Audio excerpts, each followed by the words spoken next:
افضلیت صدیق اکبر کے حوالے سے عقیدہ اہل سنت کیا ہے، ارشاد فرما دیں۔ عقیدہ اہل سنت یہ ہے کہ نبی پاک صلی اللہ تعالیٰ علیہ وآلہ وسلم کی امت میں اور بقیہ ساری امتوں میں، نبی پاک علیہ السلام کی امت میں اور بقیہ ساری امتوں میں مراد انسان، تمام انسانوں میں نبیوں کے بعد، تمام انسانوں میں نبیوں کے بعد سب سے افضل صدیق اکبر رضی اللہ تعالیٰ عنہ ہے۔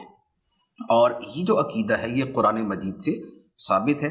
اللہ تعالیٰ قرآن پاک میں فرماتا ہے ان اکرمکم عند اللہ اتقاکم، بے شک تم میں اللہ کے نزدیک سب سے زیادہ عزت والا وہ ہے جو تم میں سب سے زیادہ تقوی والا ہے۔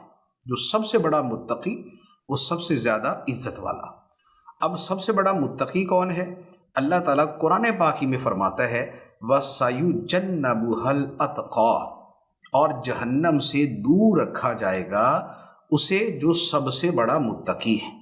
یہ جو الاتقا ہے اس کے بارے میں مسلمانوں کا اجماع ہے، مفسرین کا اجماع ہے کہ الاتقا سے مراد سیدنا صدیق اکبر رضی اللہ تعالیٰ۔